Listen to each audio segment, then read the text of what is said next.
Яшчэ раз усім прывітанне. У студыі Зміцер Лукашука. У нас у студыі афіцыйная прадстаўніца кіберпартызанаў і палка імя Кастуся Каліноўскага, магістрантка паліталогіі Юліана Шаметавец. Прывітанне, Юліана. Вітаю, Зміцер. Юліана, пачнем з кіберпартызанаў. Што там у вас адбываецца? Што адбываецца з вашым тэлеграмам, чат-ботам? Чаму вы там усіх павыдалялі? Там што там, карці кажу, што такое?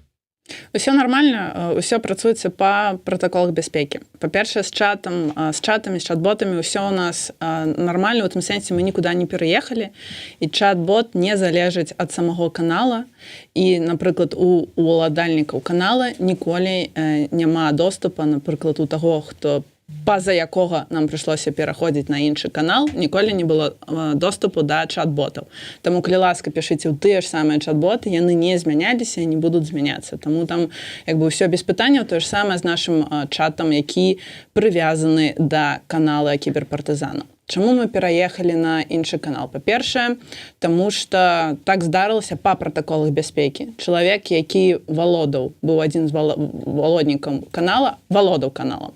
Ён перастаў выходзіць на сувязь пэўны час. Ён не займаўся справамі кіберпартызанамі больш за 3 года. Ён быў такім вось чалавекам, які ахоўваў у нейкім сэнсе канал, які быў адзін з фундатарамі кіберпартызанаў у 2020 годзе. Вось такі пратакол бяспекі у нас не выходзіць. Ён у Еўропе, таму мы дакладна ведаем, што это не пытанне з Беларусю. Таму... Дзякую, так лепей. Таму мы паразважалі і прынялі рашэнне. Гэта рашэнне, канешне, было ў нейкім сэнсе цяжкае, таму што ў нас там было пад 30 000 падпісчыкаў, але ўсе прагаласавалі дакладна за тое, што не так важна там захаваць падпісчыкаў там для нейкай папулярнасці ці нешта яшчэ. Галоўная бяспека нашых падпісчыкаў, галоўная бяспека ў прынцыпе. Таму мы прынялі гэта рашэнне, трэба пераязджаць на новы канал, падпісчыкаў набярэм, магчыма, не на тыя ж самыя лічбы, але гэта не самае галоўнае, піар не галоўней за бяспеку. Дарэчы, калі мы кажам пра бяспеку, я так разумею, чалавек, які адказваў, згубіўся, невядома дзе і што, таму бяспекі. Нейкія патрабаванні бяспекі за апошні час змяніліся, як у простых людзей, так і ў кібераў.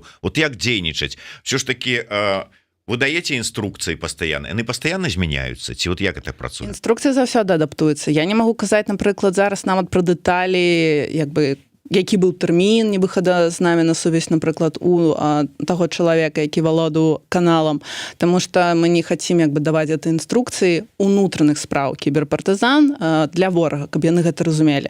І таксама тут дабаўлю па прадыдучаму пытанню аб тым, што калі ласка, падпісвайцеся на новы канал Сепартизан, ніжняе падкрэсленне BY. Я спадзяюся, спасылка таксама будзе. Гэта наш афіцыйны канал. Да, мы звяртаемся да нашага крэатыўнага СММшчыка, каб ён даў у каментары спасылачку на новы канал кіберпартызанаў.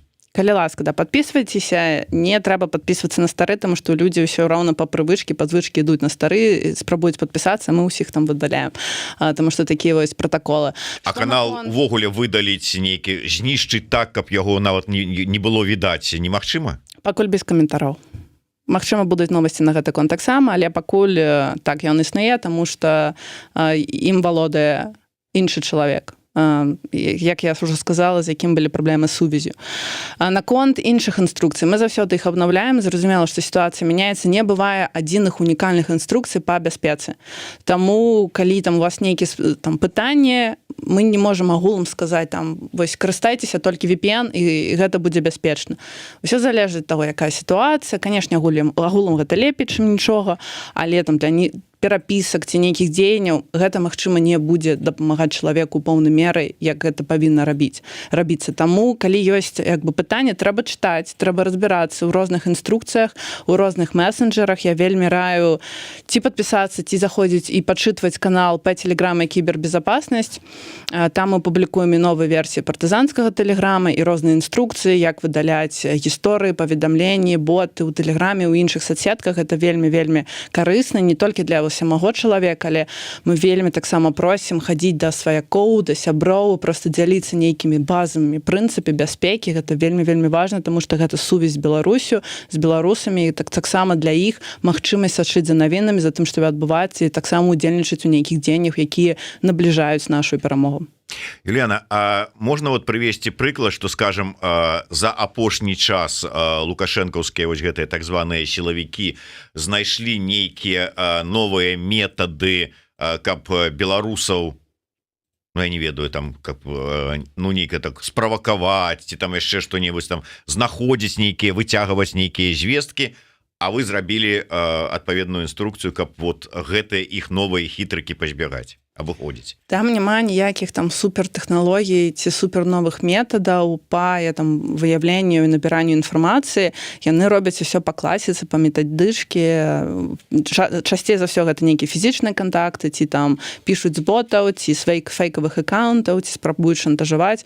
Ну як бы ці спрабуюць тых, хто ездзіць у Беларусь, у Еўропу, вельмі часта таксама там спрабуюць вербаваць, мы пра гэта дакладна ведаем.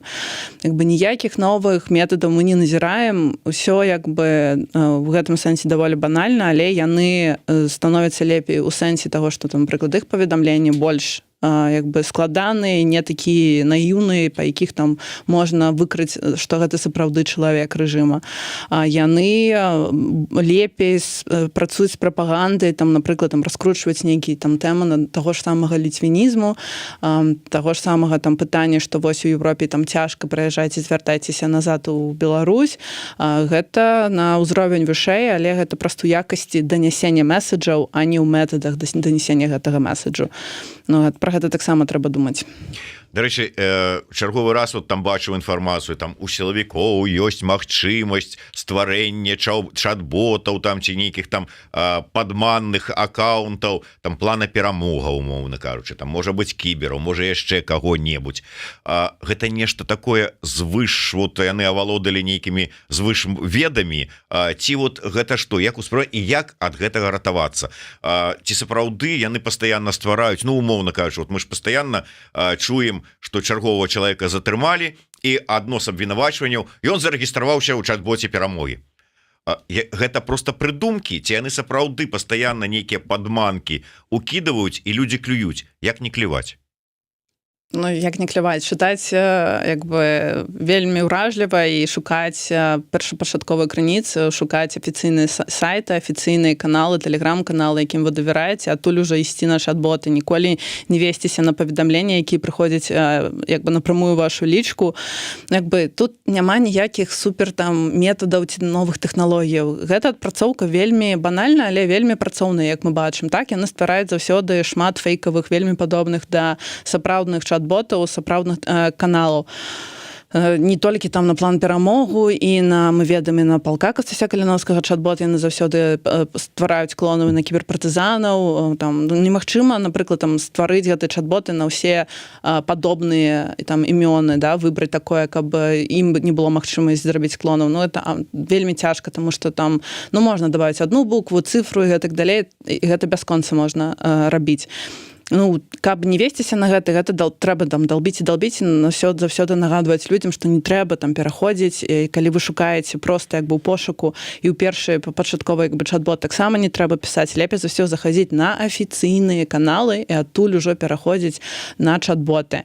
Ну і калі у вас ёсць партызанскі тэлеграм, то там мы пазначаем сапраўдныя чат-боты, фейкавыя і клонаўскія чат-боты. Там калі сапраўдны чат-бот будзе стаяць зялёная галачка, і вы будзеце дакладна ведаць, што гэта рэальны, а не фейкавы чат-бот.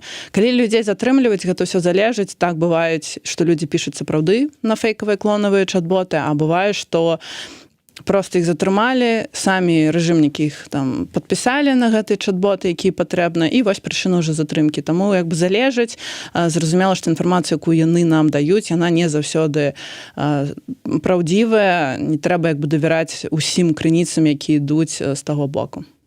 Уся інфармацыя.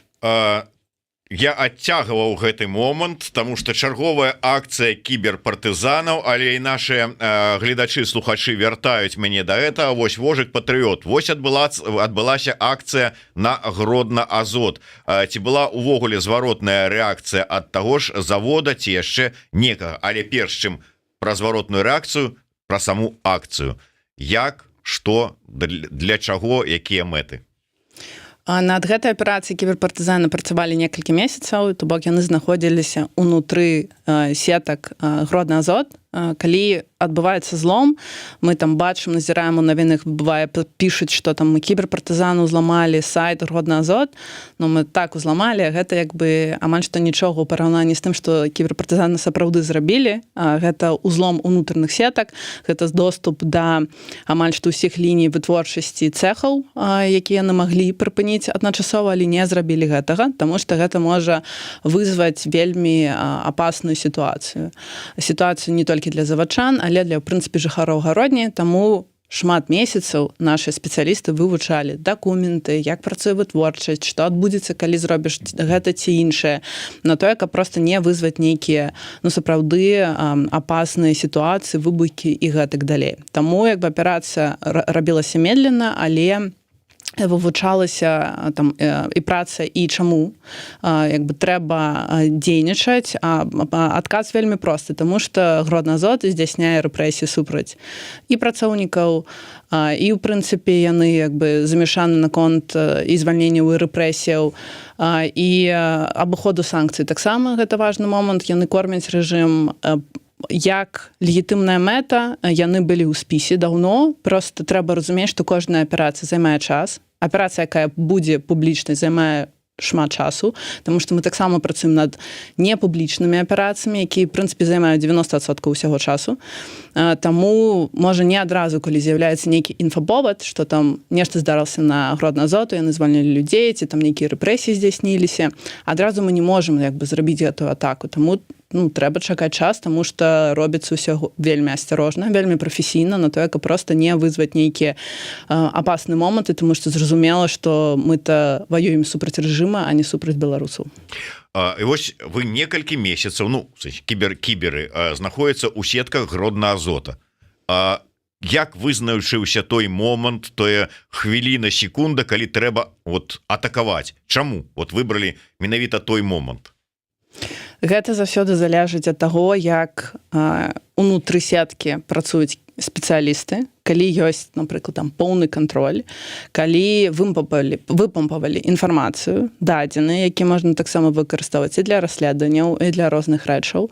Тады, калі гэта ёсць, калі ёсць 100% разуменне, што гэтая аперацыя не вызаве нейкіх там выбухаў ці іншага, таму што мы павінны быць не проста як бы акуратна нешта рабіць і там з вялікай верагоднасцю нічога дрэннага не здарыцца, але быць проста на 150% упэўненымі. І калі гэты момант наступае, то тады здзяйсняецца акцыя. Як і ў гэтым варыянце таксама гэта так і здарылася. Трэба разумець, што у кіберпартызанаў ёсць магчымасць вярнуцца і выкарыстаць рэсурсы. У нас вельмі абмежаваныя рэсурсы, але калі тыя, хто зараз там кіруе Гродны Азот, будуць працягваць рэпрэсіі, працягваць сваю дзейнасць, тады не трэба зліць кіберпартызанаў, будуць выкарыстаны рэсурсы, будзе магчымасць і вярнуцца і нанесці яшчэ больш урон заводу, калі гэта будзе працягвацца. І таксама гэта меседж іншым заводам, іншай інфраструктуры,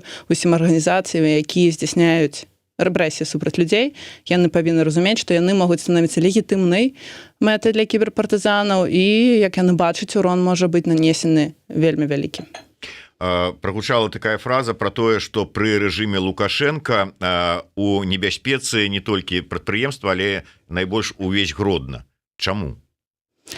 Таму што трэба разумець, што рэжым Лукашэнкі ахоўвае такія ключовыя прадпрыемствы, якія маюць рызыку выбухаў, гэта хімзавод і іншыя прадпрыемствы, беларуская чыгунка таксама, гэта ключовая інфраструктура ў Беларусі. Яны іх ахоўваюць як, выбачаюся, кароўнік, а не ключовыя, вельмі важныя прадпрыемства і інфраструктура. Таму гэта таксама ў нейкім сэнсе пытанне часу. калі яны не абараняюць, калі не выкарыстоўваць і як бы ў кібербяспецы, але таксама і ў фізічна нейкай бяспецы, новыя тэхналогіі, новыя метады, то такая сітуацыя, яна вельмі верагодная, што нешта зламаецца і будзе вызваны нейкія праблемы загрязнення воздуха як мінімум, як максімум нават там згублення жыццяў. Нам трэба разумець, да чаго прывёў за 30 год гэты рэжым. То бок не толькі як бы гародня, але і іншыя месцы маюць вось такі рызыку зламання і стварэння нейкай небяспечнай і экалагічнай сітуацыі і, ў прынцыпе, сітуацыя, якая будзе паўплываць на жыцці людзей. Ну, у такой сітуацыі мы, на жаль, аказаліся, таму што не хапае спецыялістаў. Людзі не жадаюць працаваць высокага класу на рэжым Лукашэнкі. Няма развіцця тэхналагічнага, няма развіцця, у кібербяспецы няма развіцця. Ну, на жаль, заствараецца, это нават, мы паказваем, мы нават згодныя дапамагчы абараніць, дапамагчы нешта там палепшыць, каб проста калі нейкія злаўмыснікі гэта будуць рабіць расійскія хакеры, іншыя хакеры, яны не будуць думаць, давайте мы пасядзім пару месяцаў, павывучаем, як працуе вытворчасць, да, нам усё роўна, мы просто зробім нейкі тэракт, і там няхай разграбаюць па сваіх нейкіх мэтах. Гэта вельмі апасная сітуацыя, таму мы просто папярэджваем, і мы нават гатовы супрацоўнічаць, але на тое, каб супрацоўнічаць, рэжым таксама павінен зрабіць непасрэдныя крокі, як мінімум выпусціць палідзняволеных, якіх мы абазначылі ў нашым паведамленні. Вы калі выкладалі відэо пра вот гэтую сваю атаку, асобным пунктам пазначылі, як праходзіла атака. Это было нейкае такое вот не так, як звычайна. Вот чым адметная гэта атака, як яна праходзіла? Мы, в прынцыпе, стараемся, спрабуем тлумачыць, як праходзяць атакі, таму што людзі, бывае, не разумеюць тэхнічна, типа, як я ўжо казала, зламалі сайт, класна, але сайт гэта як бы не аб чым у параўнанні з тым, што сапраўды рабілася. Мы спрабуем больш як бы дэталёва тлумачыць, што здарылася, што непасрэдна выдалілі. Там выдалілі бэкапы, таксама людзі не разумеюць, што такое бэкапы, вось трэба тлумачыць, што гэта рэзервныя копіі, таму, напрыклад, яны не змогуць восстановіць там пэўную частку дадзеных інфармацыі і, магчыма, будуць звяртацца, напрыклад, да нас. І проста вось тлумачыць. Кожная аперацыя, яна, канешне, розная, канешне, там тэхнічныя дэталі ніколі не будуць падзелены, але проста растлумачыць, як адбываецца, што вывучалася, што спампавалася, што непасрэдна было, як бы, на што непасрэдна было нанесен урон, што выдалілі і гэтак далей. Мы, канешне, спрабуем даносіць да людзей. Можна пачытаць як і на нашым сайце, так і спасылкі таксама выклалі на нашым новым афіцыйным канале. Ну, вот вы калі рассказывали про свою атаку и про тое, что по выніку дасягнули гэтай атакай, вы поставили умовы. Я цитую: каб аднавіць дадзеныя, давядзецца дыктатару вызваліць усіх палітзняволеных Гродна Азота плюс 75 палітзняволеных з найгоршым станам здароўя.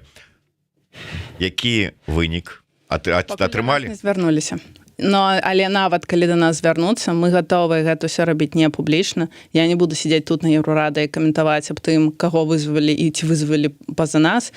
Мы гатовыя, каб няхай яны там прычыны даюць іншыя, і ніколі мы не будзем сцвярджаць. Галоўнае, каб нашых палонных, каб нашых людзей асвабаждалі з турам.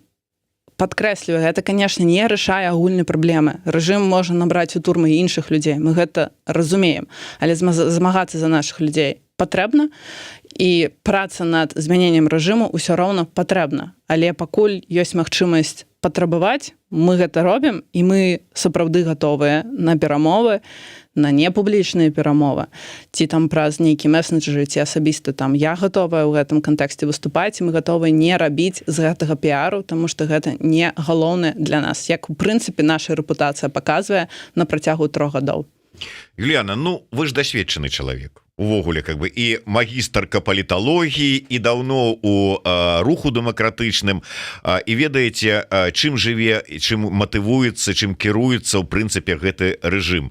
І папярэднія атакі кібераў, якія ладзіліся, і таксама, ну, как бы, ставіліся там не тое, што умовы, але мэты. Ну, відавочна, што рэжыму плеваць. Не толькі на палітзняволеных, не толькі на грамадзянаў Беларусі, але і на тыя прадпрыемствы, навучальныя установы, якія патрапілі пад атаку, якую там страту яны панеслі. Галоўнае, інтарэсы рэжыма для рэжыма, і ўсё. Ну, гэта інтарэсы звязаныя з Гродно-Азот. Гэта таксама там грошы, якія паступаюць, ідуць на аплату сілавікоў. Таму магчыма для некаторых людзей унутры рэжыма гэта ўсё роўна мае сэнс, можа не для асабіста Лукашенка, хаця таксама пытанне, але для людзей вакол. Ну і это таксама уплывае на тых, хто зараз знаходзіцца ў кіраўніцтве, які здзяйсняе рэпрэсіі. У іх ёсць магчымасць патрабаваць таксама нечага ад рэжыма. Гэта стваранне нестабільнай сітуацыі. Магчыма, яны не выйдуць на перамовы, гэта правда. Магчыма, будуць умовы іншыя, гэта таксама пытанне для нас, для нашай арганізацыі, але ж урон наносіцца вялікі. Пытанне да рэжыму, ці гатовы яны жыць з гэтым і не атрымоўваць дастаткова тых жа самых грошаў, і яны бачаць, на што мы здольныя і ў кантэксце беларускай чыгункі, якая вельмі важна нават у адносінах з Кітаем, і ў Гродно-Азот. А ёсць іншыя заводы, ёсць вельмі важныя стратэгічныя заводы, пра якія яны могуць і падумаць, і паклапоціцца. Так здалася, што кіберпартызаны, у прынцыпе, зараз амаль што адна з адзінак, якія могуць уплываць на сітуацыю ўнутры Беларусі, якія могуць сапраўды наносіць урон рэжыму, рэжымным заводам, інфраструктуры і установам і гэтак далей. Таму паглядзім, што ім больш важна. Гэта ж не пытанне проста аднаго Лукашенка. Лукашенка залежыць ад сваіх людзей, ад таго, каб завачанне не баставалі. Мы бачылі, што Лукашенко ў 2020 годзе у прынцыпе прыязджаў толькі на заводы размаўляць з гэтымі людзьмі. Гэта важнае кола, гэта важнае паступленне ў дзяржаўную казну. Таму не кажы ніколі. Трэба спрабаваць, і мы гэта робім, і мы змагаемся за нашых людзей і на, канешне, змену Беларусі. Можа быць, але адзін наш з вами агульны знаёмы неякую інтэрв'ю сказаў, што Лукашенко пойдзе на нейкія перамовы толькі тады, калі пад яго вокнамі рэзідэнцыі пачнуць страляць ужо, тады толькі ён выйдзе. Перамовы о пераходзе ўлады. Мы зараз кажам пра тое, што І я просто працягваючы гэта, калі б там адзін цэх, умоўна кажучы, узлецеў на паветра і паставілі умовы астатнія цэхы на чарзе, тады б, можа, пайшлі на перамовы. Я не прапановваю, я просто спрабую мадэляваць сітуацыю. Разумеем, мы не выставляем умовы пакуль што аб змене рэжыма, мы выставляем умовы на тое, што у прынцыпе рэжыму не вельмі цяжка рабіць, але цана за тое, што калі яны гэта не будуць рабіць, яна высокая і яна расце. І гэта важна. Мы гатовы адчынены да ідэй, якія могуць прыходзіць ад Зміцера Лакушука і іншых людзей, які мы уважліва заўсёды разглядаем. Дзякуй вялікі. Пытанне ад таксама, я так думаю, нашага агульнага знаёмага добраахвотніка пад пазыўным Лахвіч. Вітаю. Так, запытайцеся гаспадарыні Юліаны, няўжо кіберы нічога не знайшлі у штабе палка? Ваніш шчыры, Мікола шчыры, у Кіеве назрывае рэвалюцыя. Няхай пані падкажа, каго падтрымліваюць кіберы. Каго падтрымліваеце? Мы падтрымліваем полк нашых добраахвотнікаў, дапамагаем Украіне. Мы не ўлазім зараз у нармальную сітуацыю. Канфлікты здараецца паўсюль. Калі няма канфліктаў, то гэта дыктатура ў стылі Лукашэнкі. Таму яны самі усе разумныя людзі і будуць вырашаць свае праблемы. Мы не ўлазім у гэтую сітуацыю, не займаем ніякія там бакі, паважаем працу кожнага і спадзяемся, што гэта палепшыць сістэмную працу палка, палепшыць ягоную у нейкім сэнсе незалежнасць і надасць больш магчымасцяў працаваць добра ва ўкраіне, але таксама вельмі важна і наконт Беларусі, вызвалення Беларусі, стратэгічных планаў, які мы ўсе ведаем. Што наконт фінансаў, мы ўжо 100 разоў адказвалі, мы нічога анамальнага не знайшлі. Мы таксама нават аналізавалі той даклад, тую справаздачу, якую яны рабілі, якую рабіў полк. Гэты аўдыт рабіў вельмі дасведчаны, вельмі экспертны украінскі спецыяліст. Гэта можна пачытаць на афіцыйным сайце. Калі ласка, разбірайцеся, чытайце. Вось як бы такі адказ, нічого, калі б мы нешта знайшлі, мы б гэта выклалі. Мы нічога не знайшлі анамальнага. Гэта быў адказ афіцыйнай прадстаўніцы кіберпартызанаў Юліяны Шамітавец. Зараз мы звяртаемся да афіцыйнай прадстаўніцы палка Каліноўскага Юліяны Шамітавец. Глядзіце, я што адбываецца ў палку? Больш як бы па кібербяспецы, па кібер там напраўленасці ці па палітычных нейкіх пытаннях палка, але як бы зараз не магу каментаваць тое, што як бы адбываецца. У іх няма як бы пакуль што пазіцыі, якая можа ісці у медыа. Калі будзе, можна будзе звяртацца да афіцыйных людзей, які непасрэдна ва ўкраіне, які непасрэдна прадстаўляюць полк, і тады будзе дана адзнака. Пакуль я не магу гэтага каментаваць. Як да кібераў пытанне ад Лейбы Бранштейн. Агульны сход ПКК звольніў Міколу Дземідзенку з палка, але ён і некалькі яго прыхільнікаў не жадаюць аддаць паролі ад сацыяльных медыа ПКК. Ці могуць кіберы дапамагчы? Слухайце, я не ведаю, там жадаюць, не жадаюць, мне ніхто нічога такога не казаў, я просто не ведаю сітуацыі, да нас не звярталіся ламаць як бы сайты, сеткі прадстаўнікоў Дэмсіл, мы не збіраліся і не збіраемся, не будзем гэтага рабіць, гэта як бы не ўзровень нашай працы. Усе разборкі там у офісах, палку нават нашых партнераў і іншых структурах, гэта як бы гэта канфлікты і праблемы гэтых структур, з якімі яны павінны разабрацца. Мы не займаемся такой працай. У нас вораг Лукашенко і Пуцін, вось у гэтым напрамку мы працуем. Вот бачыце, я вымушаны быў задаць гэтае пытанне, а то Лахвіч уже пісаў: Зміцер, зараз на телефон будзем званіць, каб пытанне агучыў. Таму вымушаны быў агучыць. Да, все нормально, мы гатовы для любых пытанняў. Як бы не праблема як бы гэтае пытанне здаць, просто не заўсёды магчымасць нават там. Я просто фізічна магу не ведаць, і мои калегі могуць просто нешта не ведаць, і кажу як бы як ёсць. Таму і калі мы даем, можа, тыя адказы, які не падабаюцца людзям, то яны яшчэ раз 10 разоў запытаюць нас, думаючы, што у нас будзе нейкі іншы адказ. Ну, як ёсць, так і адказваем. Чаму кіберы самі вывучалі тэхпрацэс, маецца на ўвазе Гродны Азот, а не атрымалі кансультацыі ў рабочага руху? Супраца ж была задэклараваная. Я не магу каментаваць, у якім напрамку мы супрацоўнічаем з рабочым рухам. Так, мы супрацоўнічаем. Агулам просто скажу, што трэба разумець, калі ідзе падрыхтоўка аперацыі, не заўсёды ёсць магчымасць гэта абмяркоўваць ні з кім па-за межы як бы нашай групы, ці нават па-за межы не тое, што цэлая група, а там некалькі людзей, які непасрэдна займаюцца над атакай, таму што заўсёды ёсць небяспека зліву інфармацыі, і як бы тады бок будзе больш падрыхтаваны, ці будзе нешта супрацьдзейнічаць у моманце аперацыі і атакі кіберпартызанаў. Быў момант, напрыклад, у беларускай чыгункі, таксама мы не ведалі нават, з кім гэта можна абмяркоўваць, і першая атака яна там не як бы зрабілася па выніках тое, што можа хацелася, там не прыпыніліся ваенныя цягнікі, толькі камерцыйныя, але да нас звярнуліся супрацоўнікі. У гэтым сітуацыі была магчымасць бяспечна, у прынцыпе, больш-менш сакрэтна гэта абмеркаваць, і тады ўжо на наступны раз у лютым, калі пачалася паўнаштабная вайна,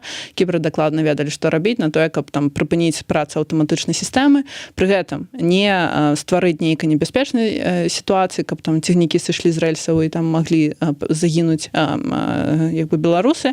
Магчымасць з'явілася зрабіць гэта больш-менш бяспечна, але пры гэтым ваенныя цягнікі прыпынілі свой рух, таму што гэта там правілах іх таксама бяспекі немагчыма было працягваць. Усё залежыць ад сітуацыі, усё залежыць ад таго, з кім гэта можна абмяркоўваць, з кім што у прынцыпе як бы па узроўнях гэтай бяспекі.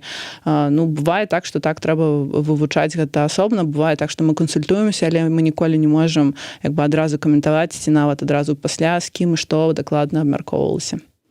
Ну, гэта тактыка, ёсць вот пытанне па стратэгіі, прычым з такой далёкай перспектывай. Евген пытаецца, ці гатовыя кіберы змагацца да, скажем, 2030 года, калі рэжым захаваецца і вайна не скончыцца? Гатовы. У нас, в прынцыпе, я думаю, большасць дэкларавала ўжо гэтую гатоўнасць. Канешне, мы даволі рэалістычныя людзі і ведаем, што там можа не ўсе там застануцца, і мы гэтага не патрабуем, але тыя як бы галоўныя тыя, хто і заснавальнікі, ці нават тыя, хто потым далучыўся, але вельмі матываваныя людзі, так гатовы змагацца, колькі гэта будзе патрэбна.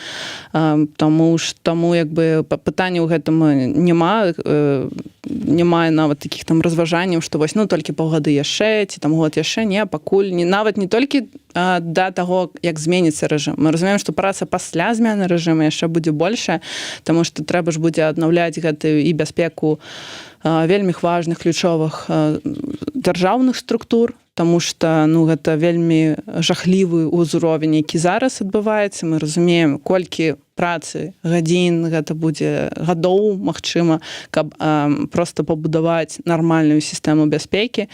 На тое, каб таксама удзельнічаць, спадзяюся, не толькі я, але іншыя будуць прадстаўнікі ў палітычным жыцці краіны і працаваць, магчыма, у нейкіх структурах, таму ўсе разумеюць, што гэта не пытанне нават змены рэжыма. Гэта больш стратэгічнае пытанне на тое, каб змяніць рэжым, прыйсці да дэмакратыі і развіваць краіну, таму што гэта вельмі важна, і мы думаем, нават будзе больш цяжка, чым зараз як бы наносіць урон рэжыму ці працаваць на тое, каб змяніць гэты рэжым. Матахары пытаецца: шмат заводаў працуюць на ВПК. Чаму б не атакаваць іх у першую чаргу? Зноў жа кажу, мы кажам толькі пра 10% аперацый, якія праводзяць кіберпартызаны. Пра ўсё астатняе я не магу казаць. Без як бы пытанняў, без розніцы, што вы ў мяне запытаеце, што над чым працуюць кіберы, а можа трэба ламаць тое, а можа трэба ламаць гэта. Мы, ў прынцыпе, разумеем і па логікі нашых дзеянняў, і па нашай як бы агульнай стратэгіі дапамогі ўкраіны і працы па Беларусі усе больш-менш разумеюць нашыя магчымасці і над чым мы можам працаваць. Працуем. У тэорыі проста скажу, што в прынцыпе магчыма ўсё. Давайте, Юліана, яшчэ да аднаго пытання звернемся. Вы ўжо так загадкава усміхаецеся, прадбачучы, якую я тэму хутчэй за ўсё буду закранаць. Безумоўна, мы з вами колькі часу таму, можа быць, вы нават у дэбатах удзельнічалі, якія былі звязаны з выбарамі ў каардынацыйную раду. Абмяркоўвалі пазіцыі там па гэтых гендерных квотах, стаўленне наконт даўшых выбараў кіберпартызанаў і ввогуле палка Каліноўска і гэтак далей. І раптам я гляжу спісы, якія апублічылі учора, і не бачу там кіберпартызанаў. Так. Самае крыўднае, я не бачу там прозвішча лідара спіса Юліаны Шамітавец. Чаму? Вырашылі несці на выбары каардынацыйнай рады не ў якасці там мяне як прадстаўніцы кіберпартызан, не ў якасці, я там не ведаю, фізічная асоба, якая проста ідзе як бы на выбары, не прадстаўляючы кіберпартызанаў. Напрыклад, такое таксама мне прапаноўвалася. Так, вот мы ведаем, што ідзе Латушка, які аказваецца не НАУ, ці ідзе Дабравольскі, які аказваецца не офіс. Пашла б Юліяна, якая не кіберпартызана і не полк нават. Гэта троху смешна ў тым сэнсе, што ўсё роўна як бы все разумеюць маю пазіцыю і каго я прадстаўляю, таму як бы панарошку так 10 хвілін на Еўрарады буду казаць ад імя кіберпартызанаў, астатнія 10 хвілін я буду казаць проста як там Чаліня каардынацыйнай рады. Вам не падабаюцца фемінітывы? Не падабаецца, проста сапраўды забылася, як правільна сказаць, таму дзякую вялікі, што падказалі. Таму вось як бы для нас гэта дзіўна, для мяне гэта асабіста дзіўна. Калі б я шла, як зразумела, як прадстаўніцы кіберпартызан, але было рашэнне агулам і ў групе, і маё рашэнне таксама, што проста няма часу зараз удзельнічаць у дзейнасці каардынацыйнай рады. Я паспрабавала як бы ў апошнім месяцы наконт там квотаў і іншых тэмаў, як мы абмяркоўваліся, зразумела, што гэта сапраўды патрабуе шмат часу. Шмат проектаў па кіберпартызанах, над якімі... Юліана, давайте шчыра. Няма часу ці не бачыце сэнсу? Наверное, не бачу сэнсу, каб вось траціць свой час на тое, каб працаваць у Координаційнай радзе зараз. Мы гатовы прадметна працаваць. Ну, сапраўды, як бы па справе прадметна мы працуем і з офісам, і з НАУ, і з кабінетам. Ну, зразумела, мы партнеры з палком. Вось, як бы, і працавалі, будзем працаваць з Координаційнай рады па там нечым, як бы прадметна, што можам рабіць, то будзем рабіць, дапамагаем мы абсалютна ўсім. Больш за 100 арганізацый. Кіберпартызаны дапамагаюць бескаштоўна, без аніякіх умоваў. Як бы, таму я гэта таксама падкрэсліваю. Ну і вось зараз, ну, так вось я разумею, просто шмат якіх праектаў таксама ж яны не на публіку. У меня больш працы зараз не публічна нават там прадстаўляць кіберпартызанаў, па іншых як бы ёсць накірунках прац. Ну я не магу фізічна і ўсё, як бы. Я спадзяюся, у іх сапраўды атрымаецца. Можа, калі нават я зараз не бачу сэнс, але вось надзея беларусы ў тым, што сапраўды нейкія нават новыя структуры ці абнаўлёныя структуры змогуць сапраўды ўплываць на сітуацыю Беларусі, сапраўды змогуць займацца пытаннямі дапамогі і добраахвотнікаў, і Украіны, таму што стратэгічна для нас гэта вельмі важна, што не будуць там вырашаць нейкія там свае асабістыя пытанні, ці я там не ведаю, проста... Ну, гэта цяжка заўсёды, конечно, сабраць розных людзей разам і там выпрацоўваць нейкія агульныя дакументы, агульныя як бы напрамкі дзейнасці. Гэта таксама добры досвед. Ну, для кагосьці ён патрэбны, і я гэта вельмі паважаю. У прынцыпе, лічу, што гэта можа быць класны эксперымент у кантэксце галасавання, у кантэксце дэбатаў, тому што мы ніколі не бачылі гэтыя дэбаты. За 30 год улады Лукашэнкі, нармальныя рэальныя дэбаты. Мне асабіста будзе цікава гэта паглядзець. Мне асабіста цікава будзе паглядзець, як там беларусы будуць там галасаваць, удзельнічаць, будуць магчымасці удзельнічаць і ўплываць. Гэта добры досвед на вось нават на будучыню, чаму не. Гэта, спадзяюся, будзе сапраўды цікавае і нешта новае і палезнае, карыснае, але нават калі не атрымаецца, ну, як бы у нас ёсць структуры, якія працуюць, будуць працягваць працаваць, і заўсёды можна падтрымліваць і як бы звязвацца з гэтымі структурамі, у тым ліку з кіберпартызанамі, і, канешне, першую чаргу дапамагаць нашым добраахвотнікам, дапамагаць палку Касася Каліноўскага. Гэта вельмі важна, гэта зараз проста, ну, самае важнае, што, як мне падаецца, як падаецца маім калегам, што ёсць у нас. Так, я хочу нагадать усім про необходимость подписываться на новый телеграм-канал киберпартизанов с посылочкой, спадзяюся, нам тут закинуть. Ну и, безумовно, не забывайте, да, я так разумею, он еще не поспел стать экстремистским, так что можно подписываться, да? Ну, зразумела, што ён хутка стане экстрэмісцкім, хутка можа там дабавіць у спісак тэрарыстаў, таму што кіберпартызаны, я асобна ў спісе тэрарыстаў, гэта трэба разумець усе рызыкі, таму, калі ласка, калі гэта небяспечна для вас, канешне, не падпісвайцеся, ёсць магчымасці чытаць праз VPN наш сайт, ёсць магчымасць таксама заходзіць чытаць проста у тэлеграме, для каго это бяспечна, канешне, падпісвайцеся, чытайце, будуць класныя навіны. Вот так вот, подписывайтеся, бачите? Какие к нам террористы приходят, адукаванные и выдатные. И не забывайте подписываться на YouTube канал Еврорадио, коли для вас это беспечно. Расширвайте, ставьте свои подобаечки, натискайте на звоночек и задавайте пытания, какие я по магчымасці задаю, потому что пытания у комментаров вельми шмат на диво. Хотя не на диво, Юліана, как прыйдзе, так заўсёды выкликае великую дискуссию. Дякую, мы заўсёды вельмі удзячны, калі нам задаюць пытанні, нават калі гэта непрыемнае пытанне там для кагосьці, ну там, напрыклад, там з калег нават мяне ці там каментуюць і добрыя, і дрэнныя, мы заўсёды рады, мы не зачыненыя, там што заўгодна можна нас пытаць, як бы мы лічым гэта вельмі добрым працэсам і для нашай групы, і, ў прынцыпе, як практыка ў беларускім асяроддзі.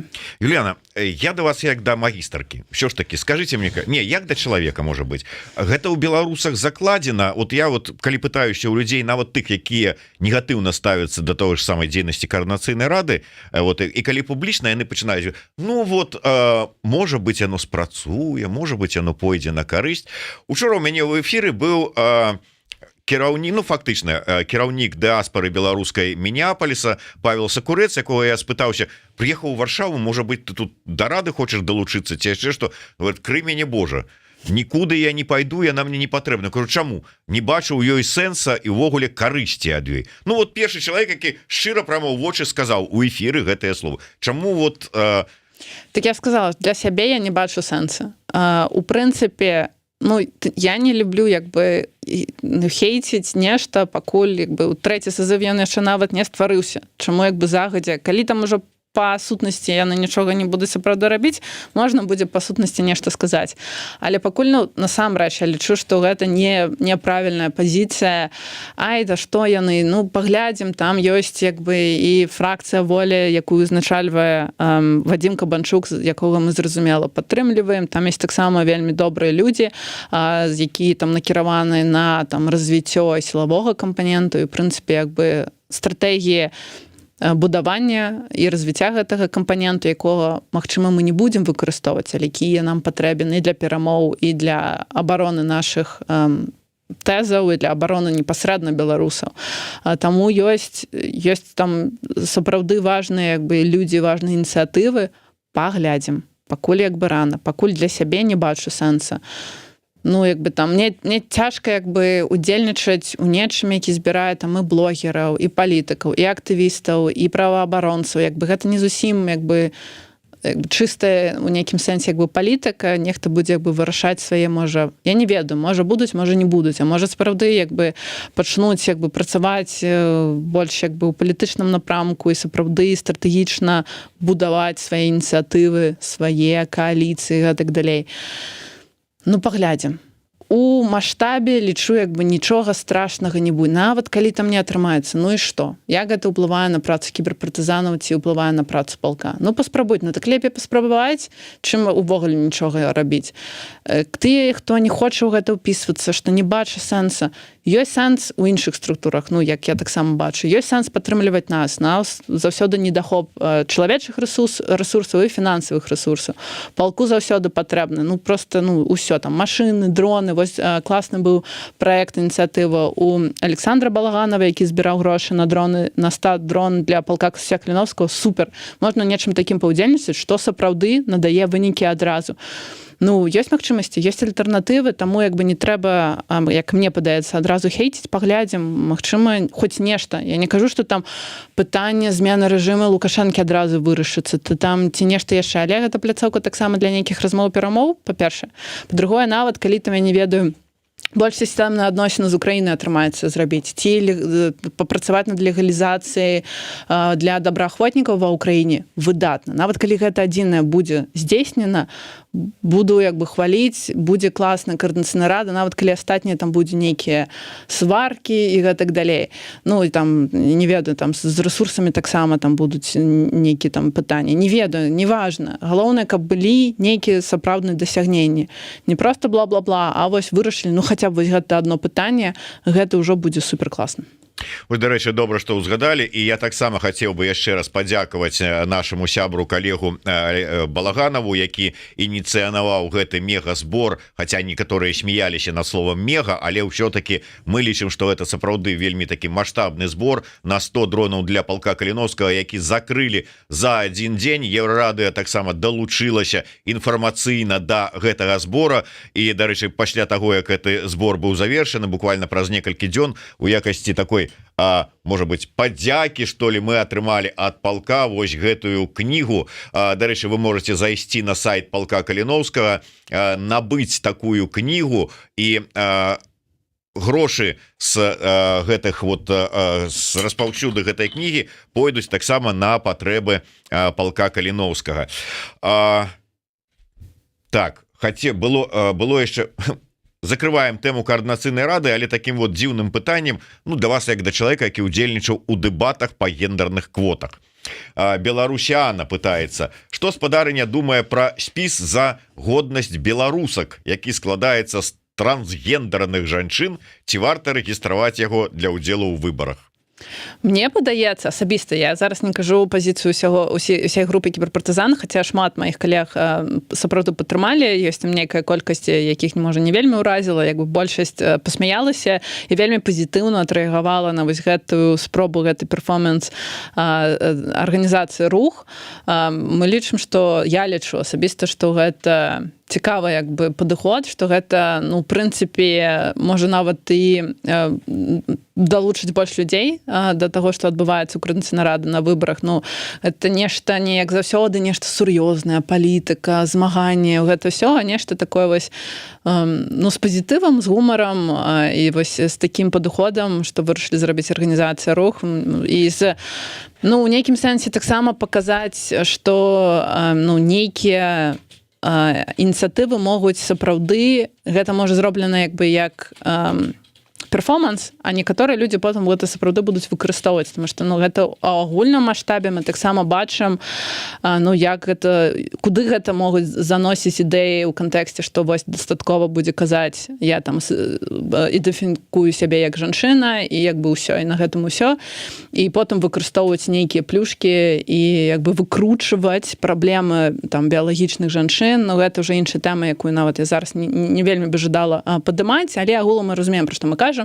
І гэта ну, паказчык таго, і гэта добра, што гэтае пытанне падымаюцца, таму што ну, заходзіць, бывае, што у нейкі радыкалізм, новыя з'явы, і гэта нармальна пра гэта размаўляць, нічога страшнага няма, каб там, ну, як было, напрыклад, я выступала супраць квот, мяне адразу казалі, ты не феміністка, ты не падтрымліваеш правы жанчын, ну, гэта троху маразм, як бы, таму як бы адчынена пра гэта казаць, неяк выкрываць маразм, мне падаецца не вельмі дрэнная ідэя, калі рабіць гэта яшчэ ў такім прышпільным відзе, з гумарам, ну, нават па-добраму, я лічу класным. Короче, прыйшла фемпаліцыя і поставила на вид папярэджанне Юляне зрабілі. Та все нормально, я падтрымліваю жанчыны, розныя погляды, ну, мы дастаткова цывілізаваныя людзі, каб гэта абмяркоўваць, працаваць зноў жа па нейкіх рэчах. Галасы жанчыны не важныя, ідзейнасць жанчыны не важная, і нават калі я не пагаджаюся, гэта нармальна. Я магу не пагаджацца з іншымі ініцыятывамі незалежна ад пола, хто іх там прадстаўляе. Юляна, калі взять вот апошнія самыя гучныя акцыі супраціву, то это безумоўна акцыя кіберпартызанаў нагродна Азота, гэта акцыя Белпола с экранамі. Атрымліваецца, што на сёння рэальна магчымасці супраціву у дэмакратычных сілаў гэта кіберсупраціў ва ўмоўных кіберлясах Беларусі. Ну, в прынцыпе, адзіная бяспечная магчымасць, так, гэта у кіберпрасторы, у фізічным прасторы, нават калі да нас звяртаюцца людзі, якія хочуць удзельнічаць у нейкіх акцыях, мы пакуль кажам, што гэта не мае сэнсу і небяспечна, але гэта не значыць, што праца над гэтым ідзе, падрыхтоўка ідзе, таму што калі з'явіцца, напрыклад, чорны лебедзь, нейкія там пратэсты, змены, я не ведаю, ну, нешта там, акалічнасці там наконт і самого Лукашенка і Пуціна, ну, мы разумеем як бы і ўзрост, і там прыгожанскія паходы. Трэба быць падрыхтаванымі, трэба мець як бы сувязі на зямлі, і мы працуем над гэтым, і я ведаю, што, напрыклад, там іншыя арганізацыі таксама над гэтым працуюць, тому што гэта важна. Але як бы рабіць нешта зараз, ну, усе разумеем, што з гэтага будзецца зараз, як бы, ну, не той момант. Хаця, конечно, таксама заўсёды можна дэбатаваць, а калі будзе момант, пры якіх умовах і гэтак далей. У нас ёсць гэта разуменне, калі ёсць у кагосьці яшчэ, заўсёды можна звярнуцца, выказаць сваю пазіцыю, можна паразмаўляць, можна падэбатаваць. А як жа ж не злаваць дзеда? Не, мы заўсёды злуем дзеда. Можна нават узгадаць, як Лукашенко там 10 месяц таму выступаў, казаў, што там гэты кіберпартызаны выклалі там незразумела што, но гэта наконт галасавых званкоў, якія былі запісаны паміж дактарамі яшчэ падчас 21 года, калі быў там эпідэмія ковіду, як яны абмяркоўвалі вакцыны для сям'і Лукашенка, і Лукашенко стаяў, апраўдваўся, узгадваў нас, сказаў, да я не калоўся і гэтак далей, таму што, ну, яго гэта бянтэжыць, яго нервуе. Кіберпартызаны, да, мы, вядома, вярвуем і злуем дзеда, які там нават гразіўся, там, каб іх чыноўнікі пераходзілі на паперу, каб не там карысталіся кампутарамі, калі не могуць там сябе абараніць, і што там кіберзброя больш страшная за ядерную зброю. Таму, ну, зразумела, што ў нас як бы стратэгія якраз злаваць дзеда, і нам вельмі смешна чуць, калі кажуць пра незлаванне дзеда. Так, на завяршэнне просто вот цікава ваше меркаванне. Я думаю, что вы бачылі гэтае апошняе расследаванне Белпола про рэзідэнцыю Лукашэнкі, а потым мне прыйшла інфармацыя. І, дарэчы, прадстаўнік Белпола у нас в эфіры шчыра сказаў, што першапачаткова інфармацыя про эту рэзідэнцыю ім прыйшла з Беларусі. І тут мне кажуць, а вы не подазраеце, что гэта адмыслова Белпол выкарыстоўваюць вот таких як сліўны бачок, умоўна кажучы, ім закидываюць нейкую інфармацыю, невядома там хто, з невядома якімі сваімі мэтамі. У мяне то ёсць сваё стаўленне, калі нават гэта так, але вот ваше бачанне этой сітуацыі. Но я ведаю больш просто про то, як працуе Белпол, і наколькі я ведаю, крыніцам, якія атрымоўваецца ў Белпола, можна давяраць. Яны вельмі асцярожна ставяцца да інфармацыі, якую яны ці атрымоўваюць самі, ці як бы ім даносіць, там робяць розныя варыянты. Па некаторых рэчах мы, бывае, там нават можам і супрацоўнічаць. Таму асабліва там гэты рэпорт і іншыя іх расследаванні, я лічу, яны сапраўдныя і можна давяраць. Ну, а я лічу, что нават калі нехта там что-то там со сваімі мэтамі і злівае, то ў дадзеным выпадку гэта как бы мы на адным баку, на карысці нам і ім. Так, гэта ж розныя ёсць магчымасці атрымання гэтай інфармацыі. Там можа ў стылі, як мы гэта робім, ёсць як бы сувязь з тымі, хто застаецца, нават калі гэта сліў. Канешне, ёсць магчымасць, што нехта можа рабіць там акцыі на тое, каб уплываць на людзей вакол Лукашэнкі, могуць там дэзінфармацыю нейкую скідываць. Не толькі ж рэжым павінен рабіць нейкія дэзінфармацыйныя кампаніі. Мы як бы гэтага у прынцыпе не робім, але як бы нармальна ставімся, калі нейкія арганізацыі, не кажу пра Белпол, я кажу у прынцыпе, калі гэта сапраўды не стварае там нейкіх, ну там мне падаецца, можа сахатчык бывае загібае, калі там ён можа нешта робіць у якасці дэзінфармацыйнай кампаніі, але калі рабіць гэта прафесійна, экспертна, чаму не? Нам трэба, мы змагаемся супраць вельмі сур'ёзнага ворага і разумеючы ўсе рызыкі, разумеючы, як бы, што можа сапраўды ўплываць, што як бы можа ўплываць проста толькі на беларусаў, а не на рэжымнікаў. У прынцыпе, можна здзяйсняць такія акцыі. Ну і што-нибудь праанансуеце? Мы ніколі не анансуем. Я ведаў, што вы так скажаце. Аперацыя, але сачыце, будзе больш навін, будзе больш аперацый і публічных узломаў. У нас суперкласныя ўнутры, як бы секрэтныя ўзломы, які, на жаль, мы не можам дзяліцца, таму што трэба атрымоўваць інфармацыю і аставацца ўнутры сістэмы, і нешта трэба будзе выкарыстаць у вельмі важныя моманты, але і публічныя таксама будуць класныя. У нас вельмі такая пазітыўная група, все матываваныя, я вельмі кайфую проста як бы і нават размаўляць з калегамі, таму што ўсе там няма ніякіх жалобаў, няма ніякага вось гэтага негатыву, усе працуюць, бачаць вынікі, і вось толькі наперад і толькі больш моцныя аперацыі нас чакаюць, кіберпартызаны растуць, становяцца больш прафесійнымі, да нас далучаецца больш людзей. Гэта сапраўды надае надзею, вялікую надзею. Дзякуй вялікім. Ну што ж, Юліяна Шаметавец, афіцыйная прадстаўніца кіберпартызанаў і палка Каліноўска, магістарка паліталогіі, была з намі і давала такой і аналіз, і прагноз, і справаздачу ў пэўной ступені. Ну і часам і жартавала. Дзякуй вялікі, Юліяна. Мы працягнем праз невялікую паузу. Жыве Беларусь. Жыве вечна.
Вітаю ўсіх яшчэ раз, з вами по-ранейшаму Зміцер Лукашук у студыі Еўрарады. Ну і мы працягваем абмяркоўваць падзею ў Беларусі і за яе межамі. Зараз у нас у эфіры я вот, каб не памыліцца з усімі рэгаліямі, таму што хочацца добра так прадставіць. Прафесарка кафедры дзяржаўнага кіравання Флоридска-Атлантычнага універсітэта, а гэта Майами, ЗША, мясціны мары, можна сказаць, даследчыца эканамічнага факультэта Варшаўскага універсітэта, сябра рады БНР Паліна Прысмакова. Добрый дзень, спадарыня Паліна. Вітаю, спадар Зміцер. А что-то вы так неяк так... Ну, пераблыталі рэгаль. Все одно пераблытаў. Як правильно? Не, ну я просто цяпер ёсць прафесарам, які таксама як бы наведвае кафедру, правда, факультэта эканамічнага Варшаўскага універсітэта, але не даследчык, менавіта як прафесар. А ўжо як прафесар. Але даследчыца ўсё адно. Так што дзесьці можа памыліўся, але не зусім так катастрафічна, скажем так. Спадарыня Паліна, я хацеў бы пачаць нашу з вами размову з працягам тэмы, якую мы з вами закраналі падчас нашага папярэдняга эфіру, а мы казалі пра тое, як вы, як спецыяліст у галіне дзяржаўнага кіравання, ну і ўвогуле як чалавек актыўны, дапамагаеце беларусам Вільні адкрыць яшчэ адну беларускую школу ў Вільні. На якім этапе на сёння гэты працэс? Ага. Цікавае пытанне, добра, што яго задаеце, з прыемнасцю адсправаздачуся перад шырокім колам грамадскасці, дзе мы ёсць. Значыцца, ўсё яшчэ ідзе запіс ва ўсе класы, так што, калі ласка, калі вы яшчэ не запісаліся, калі ласка, запішыцеся ва ўсе класы ад першага да апошняга з Карэнскай гімназіі, з беларускай мовы выкладання. Гэта дзяржаўная, бясплатная, муніцыпальная школа, дзе ў дзяцей ёсць магчымасць вучыцца народнай мове.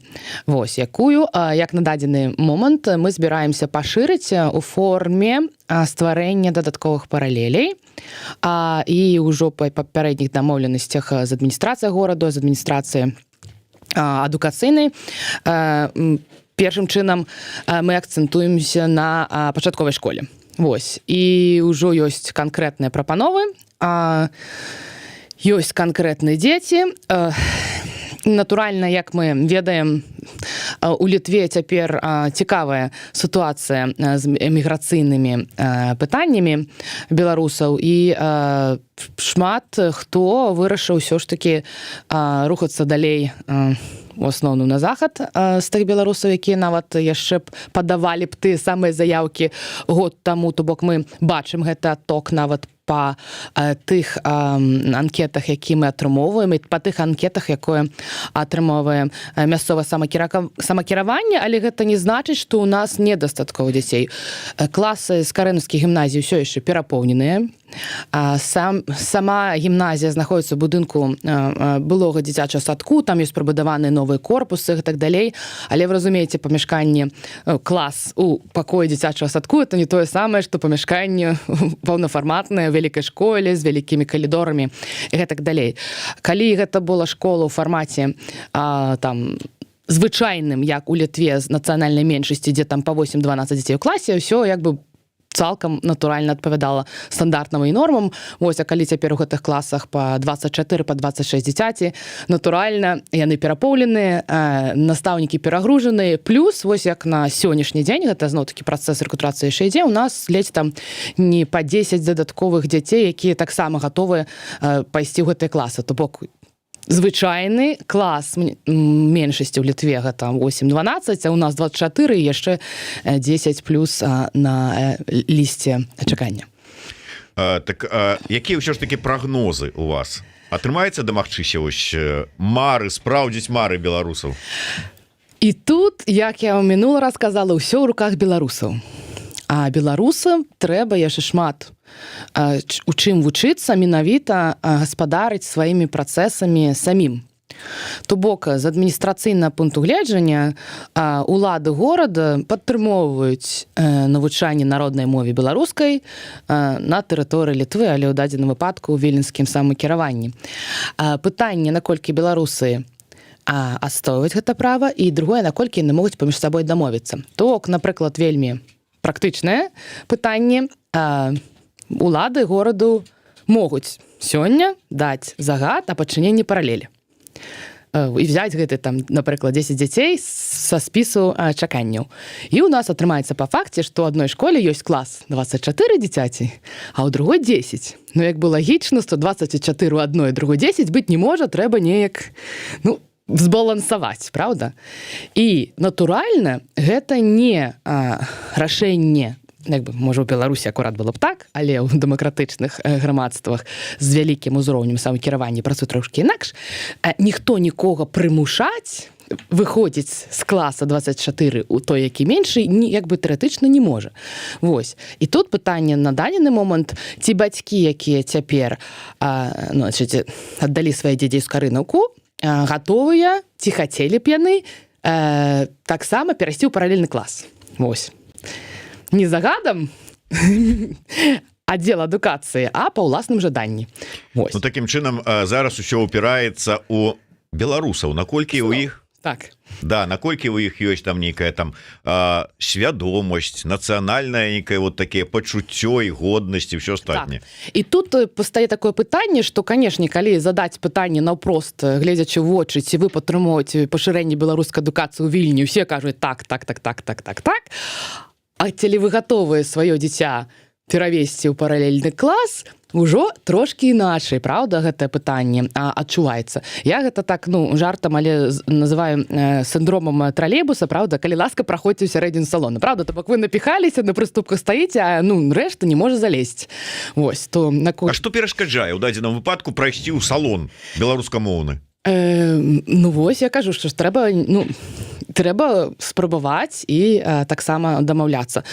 Таму у панядзелак наступны, гэта атрымаецца, будзе 29-го. Вось, плануецца менавіта бацькоўскі сход сярод бацькоў пачатковай школы, каб абмеркаваць гэтае пытанне. Усё ж такі мы падтрымоўваем, і тут 100% ўсе згодныя, але як гэта правільна аформіць і паказаць гэта ўсё ж такі адміністрацыя, бо натуральна прымушаць адміністрацыі нікога ў Літве не збіралася і збірацца не будзе. Я ведаю, што колькі часу таму, там пару тыдняў, можа быць, вы у тым ліку разам з іншымі бацькамі, якія актывісты гэтага руху, назовем гэта так. У нас ініцыятыва беларускіх бацькоў, наш афіцыйны. Да, сустракаліся з Ціхановскай. З якой мэтай? Вы просто там данеслі, расказалі пра вашу ініцыятыву, ці вам трэба было дапамога цих офіса? Зноў такі магу пажартаваць, не пажартаваць. Я, шчыра кажучы, думала, што я прыйду ў офіс і зрэкрутую ўсіх дзяцей, тых бацькоў, якія працуюць у офісе. Вось, аказалася, што там вельмі мала дзяцей. Я думала, адным разам, всіх запішам і адразу... Трэба над гэтым працаваць, над павелічэннем дзяцей у супрацоўнікаў офіса. І гэта я на развітанні сказала. Так што, вось, таксама такая праблемка. У сэнсе не праблемка, але факт. Жарты жартамі. Бачыце, што вы як размінуліся, быў у нас в эфіры зараз у студыі Франак Вячорка. Трэба было яго заціснуць тут неяк. Выбачайце. Я не в этом сэнсе, а... Праінструктаваць. Да, праінструктаваць. Так, натуральна. Вось, то бок, канешне, мы паразмаўлялі, растлумачылі нашыя пазіцыі, нашы ідэі, дзе мы бачым гэтае пытанне. Як бы Літва не вельмі вялікая краіна, а Вільня увогуле аб'ятная, правда?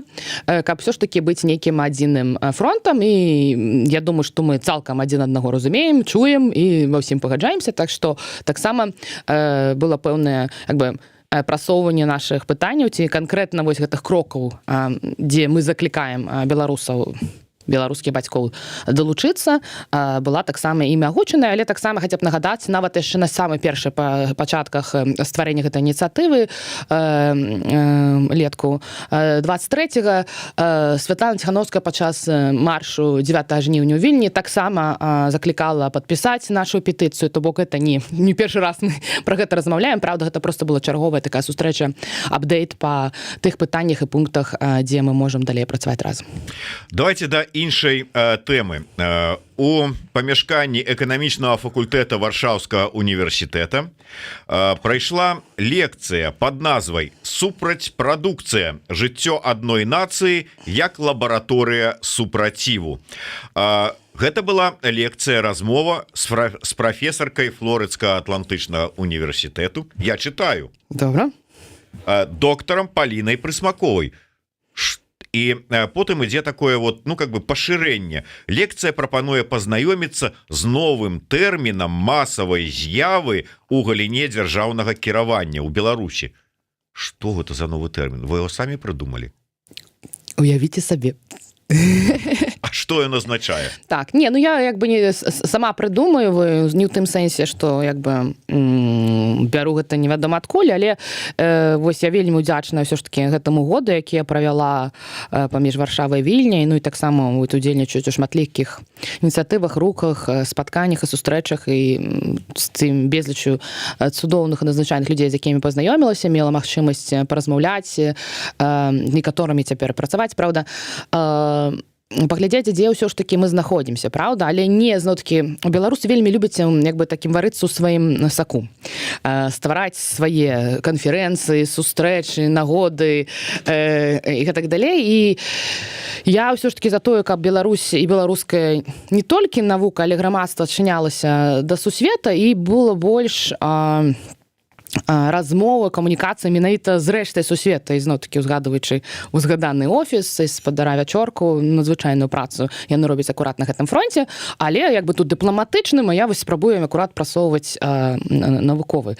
І гэтая сустрэча, якая ладзілася учора, гэта была прэзентацыя таго таксама. Гэта не даследаванне, это менавіта канцэптуальны артыкул, таксама які я прэзентавала на сустрэчы міжнароднага грамадства па даследаванні грамадскіх палітык у Фінляндыі літаральна 2 тыдні таму. Гэта такое грамадства, у якім больш за 1000 сяброў, як бы мінімальна аспіранты, максімальна прафесары з усяго свету. То бок это і Паўднёвая Амерыка, і Афрыка, і Азія, Акіянія, Аўстралія, натуральна Еўропа. І дзе я магла як бы затэсціць, скажам так, гэты канцэпт. То бок я магу размаўляць з беларусамі пра беларускія справы, мы іх ведаем, больш-менш адчуваем аднолькава, дзесьці інакш, але мне было цікава, што вось людзі, якія ведаюць, што ёсць дзяржаўнае кіраванне, што ёсць грамадскія палітыкі, думаюць вось пра гэта звонкі. Так што ж это за канцэпт? Вось. Чым разынка яго? Разынка. Беларуская. Так. Ну, зараз вельмі модны, зноў-такі, не абавязкова Беларусі, але глобальна канцэпт, які завецца копрадукцыя, і яна збольшага, як феномен, можа, не новая, але вельмі актуальная. Гэта калі грамадскія ініцыятывы супрацуюць непасрэдна з дзяржаўнымі адміністрацыямі і ствараюць нейкі канкрэтны прадукт. То бок гэта не праз афіцыйныя каналы, як мы выбіраем прадстаўнікоў, гэтыя прадстаўнікі заходзяць у некую палату прадстаўнікоў, і там ужо за нас дамаўляюцца з адміністрацыі. А непасрэдна вось я, вы ідзем у мэрыю Вільні і размаўляем з аддзелам адукацыі, што як, што нам трэба гэта далей. То бок гэта такі больш кароткі шлях, часамі больш хуткі шлях стварыць канкрэтны прадукт. І зноў-такі узгадаць школу, гэта была вось другая школа з беларускай мовы навучання. І гэта здаецца копрадукцыя. Вось. Але дзеля гэта, натуральна, патрэбна 2 элементы. Грамадская ініцыятыва і адміністрацыя, якія паміж сабой размаўляюць. І вось гэты працэс. І што мы бачым у Беларусі, што ў нас цяпер безліч мільярд грамадскіх ініцыятываў, якія пад пэўным уплывам яшчэ і больш актыўныя, разазліліся, чым яны былі б у Беларусі, а няма адміністрацыі, з якой мы можам паразмаўляць. Тут таксама, я думаю... То есть адміністрацыя гэтай ініцыятывы выгнала з Беларусі. Выгнала, ці паказала на дзверы, ці просто сама зачыніла ўсе свае засовы і сядзіць там дзесьці у доміку, правда? І вось я прапаную ўсё ж такі гэтую з'яву неяк назваць. І я прапаную гэту з'яву назваць супрацьпрадукцыя. Бо тут збольшая тыя самыя актары, грамадскія ініцыятывы і дзяржаўная адміністрацыя. Але замест таго працаваць разам, адміністрацыі ціснуць на гэтых грамадскіх актараў, і ты замест таго, каб забіць, правда? І не займацца гэтым, робяць гэта яшчэ лепш і ў 3 разы болей. Вось, такі канцэпт. Что-то я не зусім бачу, як это на практыцы працуе у нашай сённяшняй сітуацыі?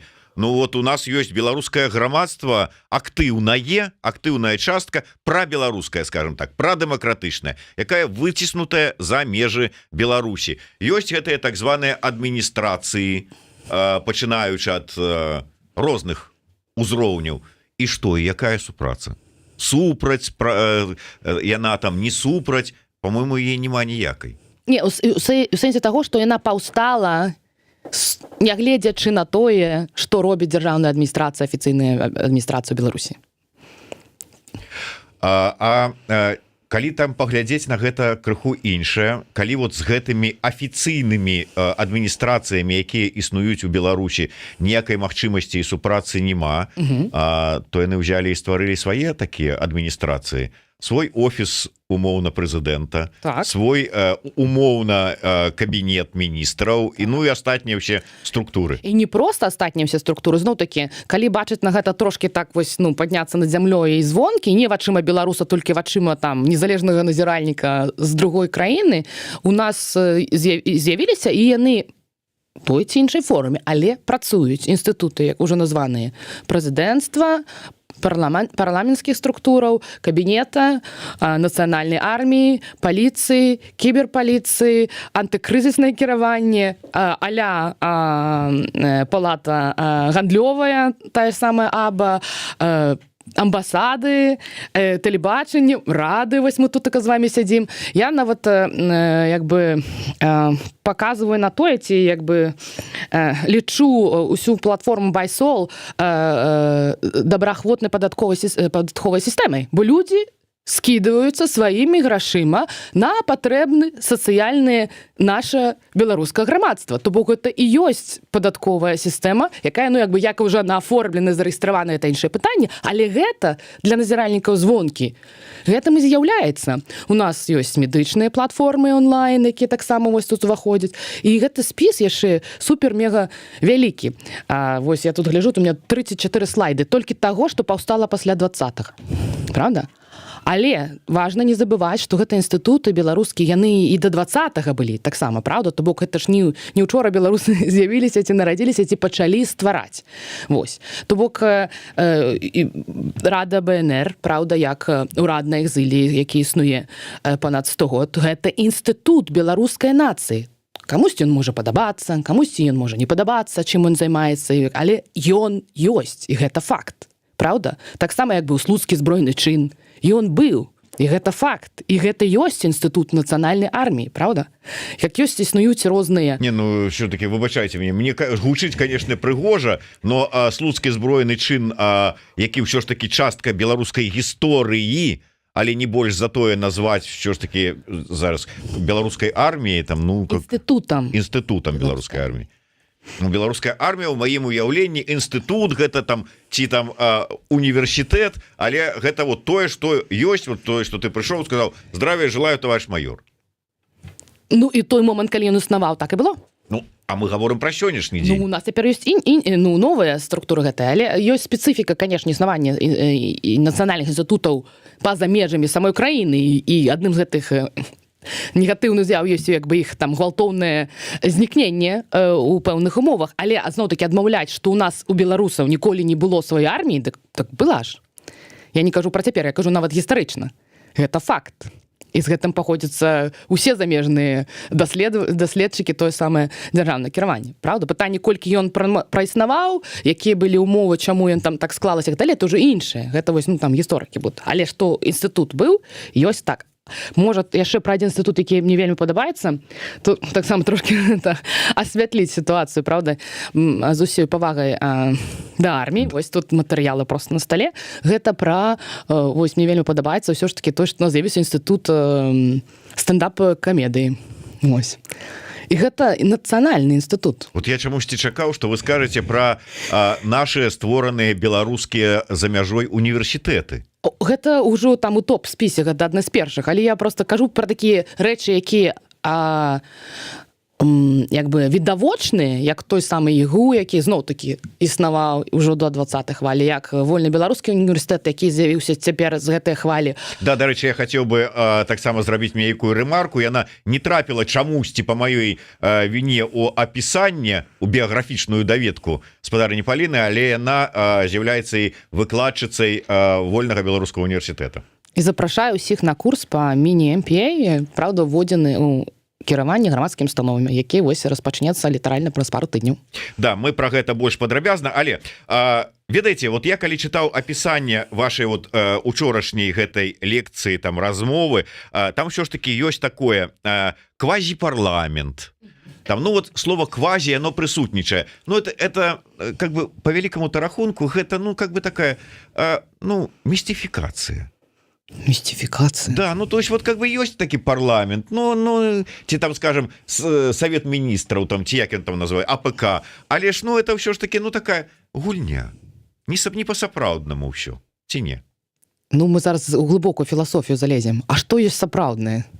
А вось то, што адбываецца цяпер Беларусі, гэта... Тое, што на маё жыццё канкрэтна ўплывае, вось тое сапраўднае. Вот калі ўзяць тыя ж самыя універсітэты, яны на маё жыццё ўплываюць, бо я магу пайсці атрымаць там адукацыю. Умоўна кажучы, аба тая ж самая таксама можа ўплываць, таму што нейкі прадпрымальнік можа пайсці туды і атрымаць канкрэтную там параду, падтрымку, кансультацыю, яшчэ што-небудзь. А вот у гэтыя ўсе офісы, кабінеты, я уже, крый Божа, не хочу нават сую згадваць координацыйныя рады. Вот што з іх толку?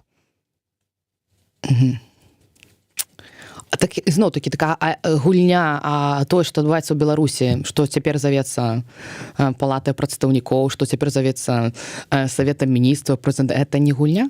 Гульня. Так можа, то просто палітыка. Ну, можа быць, але уплыў на жыццё.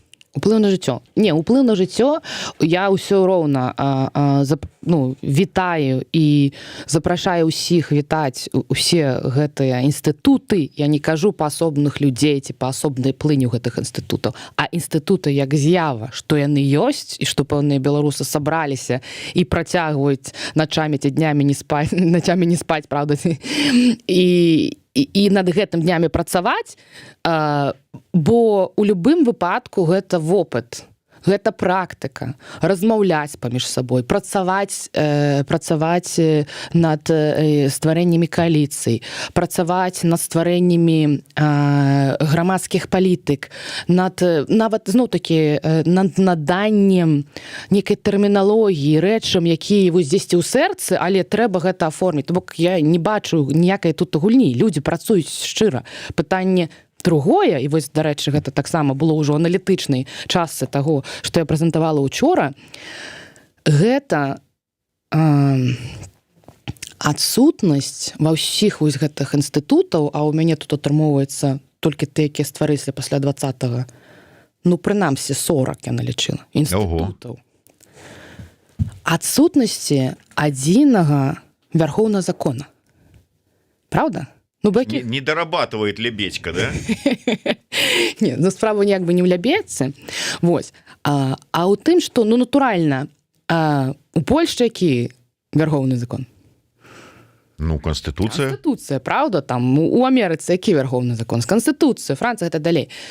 Калі мы кажам пра дэмакратычнае грамадства і там у іншых там. Але ёсць нейкая сістэма нормаў, што ёсць добра для Беларусі, што ёсць дрэнна да Беларусі, і гэта як бы заакцэптавана ўсёй грамадой. У сітуацыі, калі наша Канстытуцыя ёсць не заакцэптавана ўсёй грамадой яшчэ там з сярэдзіны 90-х, а новай, колькі б там хто не распрацоўваў, але нема зацверджанай усёй грамадой, з'яўляюцца гэтыя, скажем так, непаразуменні, каштоўнасцяў, таму што у нас няма на што адаслацца як да апошняй інстанцыі. Разумееце, пра што я? І казаць, што штосьці там дрэннае ці добрае, гульня ці сапраўднае, у нас як бы ну няма лінейкі гэта памерыць. Мы можам толькі пабачыць, што з'ява існуе. І сам факт існавання з'явы, зноў-такі, я запрашаю ўсіх вітаць і казаць, што гэта класна, бо гэта адзін з элементаў менавіта нашае нацыянальнае улады, наша нацыянальная дзяржаўнасць. По вялікаму рахунку вот гэты супроць прадукцыя, умоўна кажучы, гэта, ну не кажам пра ўсіх беларусаў, але вот тых беларусаў, якія вымушаныя былі з'ехаць за мяжу, якіх выціснулі за мяжу, ну цікава, якія раней з'ехалі, карацей кажучы, якія не ў Беларусі, яны как бы не пайшлі там, не селі і не плачуць таму, што яны страцілі сувязь з тымі адміністрацыямі, структурамі, інстытутамі, якія ёсць у Беларусі, не папаўзлі на каленях прасіцца да гэтых інстытутаў, подлучыце да нас вот трубкамі, як там у этой матрыцы, да вас там вот, а ўзялі і стварылі свае. Так. І не проста, зноў-такі, это не адзін ці два. Паглядзіце, колькі гэта ўсяго. Это безліч. І тут ёсць, як бы, зноў-такі, свае плюсы і свае мінусы. Так, галоўны мінус я ўжо назвала. У нас няма адзіна верхавенства пэўнага закона, ад якога пасля можна будаваць розныя іншыя кодексы і гэтак далей, правда? Але такія структуры найбольш дынамічныя.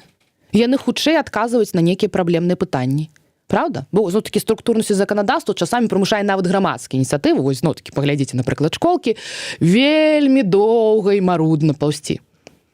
У выпадку гэтых інстытутаў, якія знаходзяцца цяпер за мяжой, дастаткова арганізатарам гэтай структуры штосьці вырашыць і пайсці працаваць.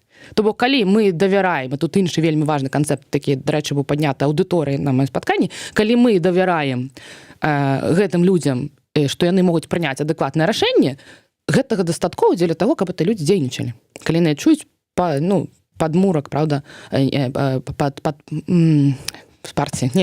падтрымку беларусаў. Вось. А вось з гэтым, мне падаецца, апошнім часам складана. І так, і не. Адкуль ідзе падтрымка? Зноў-такі, гэта асобная галіна дзяржаўнага кіравання наконт даверу да дзяржаўных інстытутаў. У Амерыцы гэта ўсім там супервядома па ўсіх даследаваннях, і яны нават трошкі там падабаецца ім пра гэта казаць. Вельмі нізкі ўзровень даверу дзяржаўным інстытутам. Гэта факт. Сярэднестатыстычны амерыканец не давярае ні свайму там самокіраванню, ні там, як бы, ні раёнцы, ні абласным, не давярае. Але ўсё роўна з імі працуе. Правда? Вось апошняе даследаванне таксама, якое было прадстаўлена ў Фінляндыі, дарэчы, з удзелам беларускіх даследчыкаў, параўнанне даверу Польшчы і ў Амерыцы, правда? Так у Польшчы, аказваецца, яшчэ меншы давер да дзяржаўных структураў. Правда? То бок, гэта не з'ява беларуская, гэта з'ява нармальная, і таму нам таксама трэба трошкі, як бы, выходзіць звонкі нашыя, вось гэта супа, які мы варыць, каб паглядзець, што некаторыя рэчы, якія адбываюцца цяпер у беларускім грамадстве, падчас станаўлення гэтых дзяржаўных інстытутаў, яны цалкам нармальныя, натуральныя, і паглядзець, дзе яны ёсць, як бы, у глобальным кантэксце, што не давяраць, гэта нармальна. Это не значыць, мы не давяраем, мы ўсё замарожваем. Але ёсць магчымасці кансэнсусаў і гэтак далей. Вось, я пра што. Я да вас, я разумею, што гэта можа быць так пагроза аднаму з пунктаў з вами там сабраных этих інстытуцый, а то вот прымушу там, маўляў, вас выкрэсліць, але як спецыяліст, як прафесіянал у галіне дзяржаўнага кіравання, скажыце мне, вот все ж таки координацыйная рада як інстытут, наколькі яна на сёння беларусам патрэбная ці не патрэбная? Акадэмічна, вот просто скажите вот сваё бачанне, ці гэта пятае кола, якое нікому не патрэбна, ці гэта, я не ведаю, сапраўды нейкі дзіцячы садок, там яслі для палітыкаў, дзе вот яны нормально патрэбны, і дзіцячы садок павінен быць у структуры дзяржаўных вот інстытуцый. Як вы ацэньваеце ее? Ну, это на фоне, вот все ж таки зараз это на слуху, там выборы пачаліся, все так актыўна гуляюцца ў гэта ўсё. Супер. Я была вельмі ўражаная ўвогуле гэтай ініцыятывы яшчэ ў жніўні 2020 году, правда, калі там быў першы набор, і наколькі беларускія супольнасці, суполкі у тым ліку замежныя адгукнуліся на гэта. Гэта надзвычайная з'ява, гэта не надзвычайная, нармальная з'ява, але зноў-такі не ва ўсіх народу, якія мушуць ці змушаныя працаваць за мяжой ці за межы, атрымоўваюцца арганізаваць нават тое на тым узроўні, якім цяпер ёсць координацыйная рада.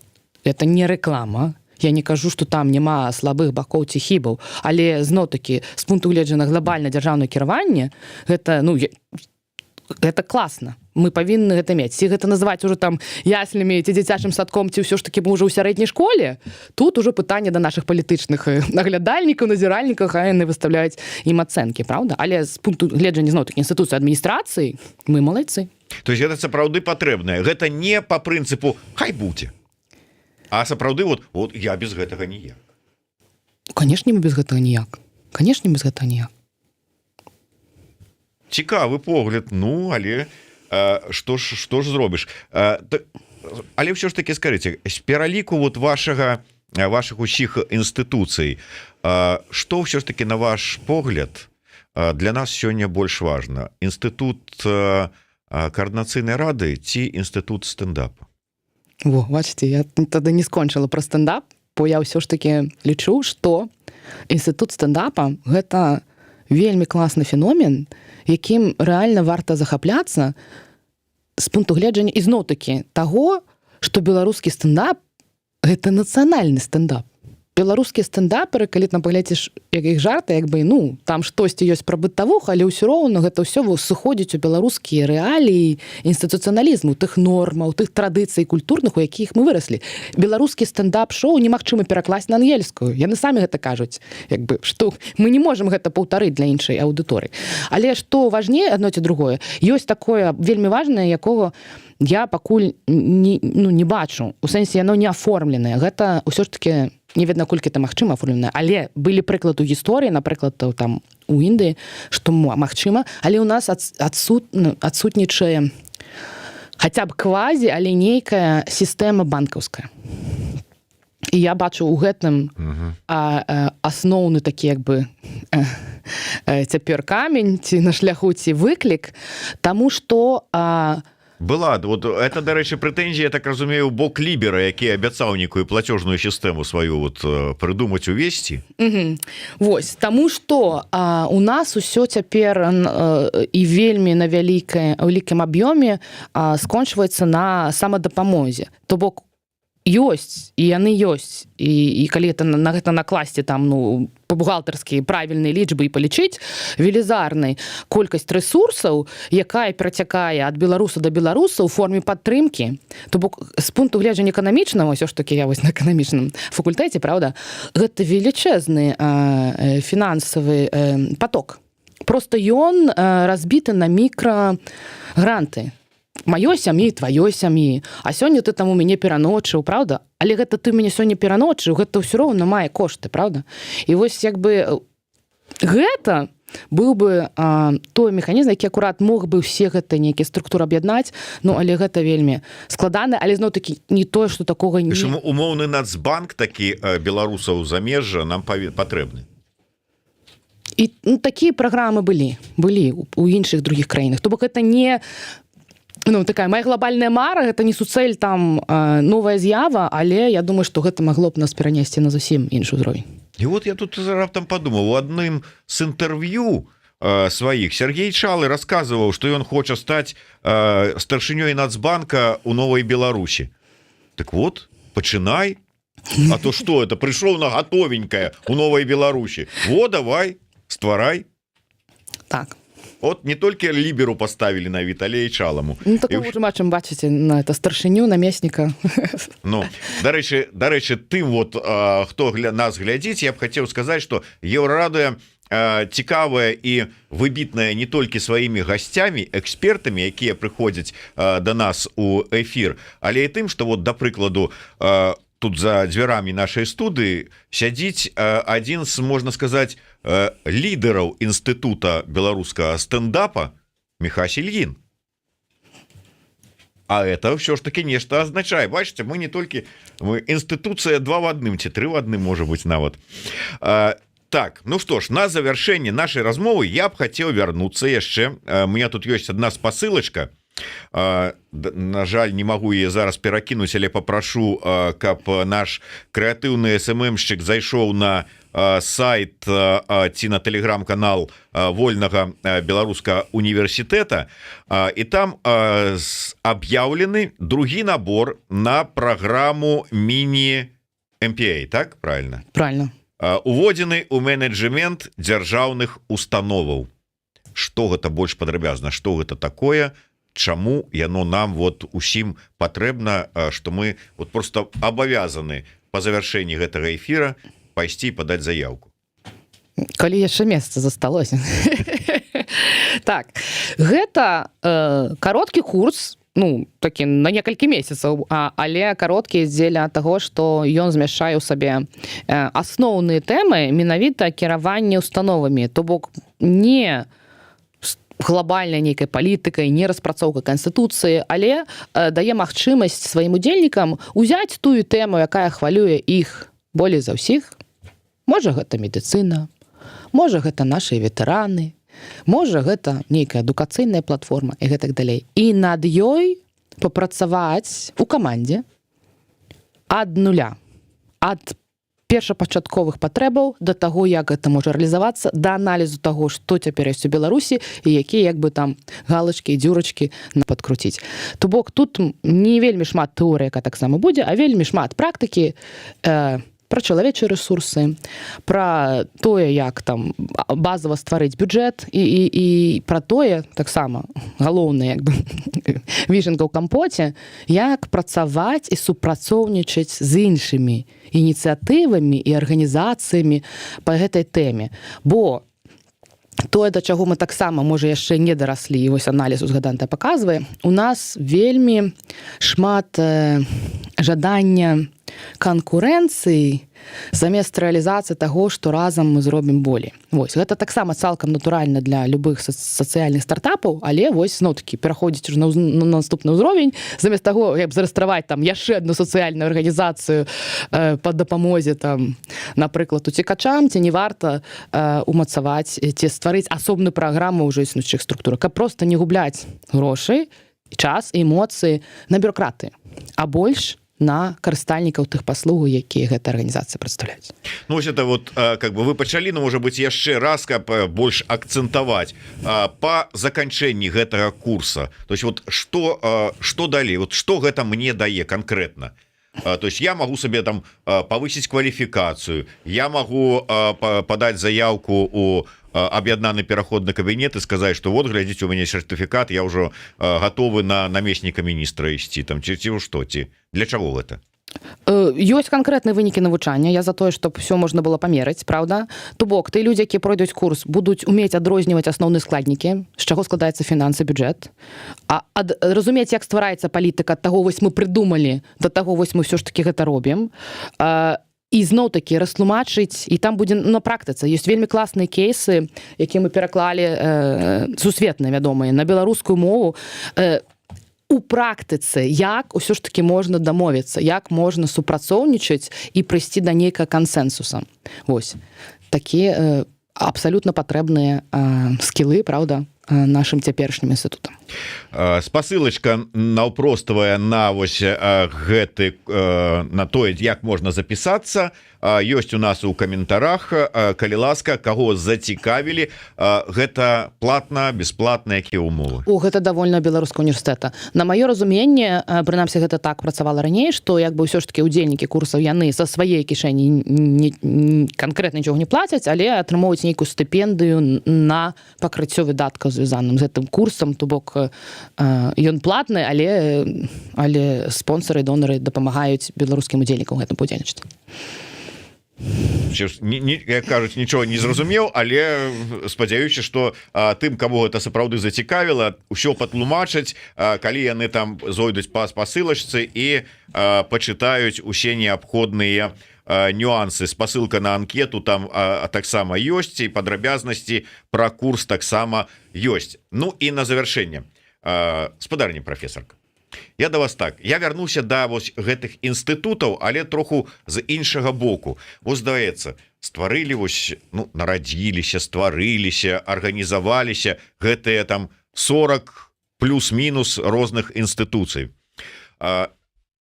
Наколькі гэта нармальная з'ява, што ўнутры гэтых інстытуцый, ну вот мы ж тут маладыя, мы ж тут вот толькі стварыліся, нам бы вот усім разам да новай Беларусі ісці, а пачынаюцца нейкія сваркі, нейкія высвятленні адносінаў, нейкія вот, як это кажа, бульбадыскусіі, назовем это мягка.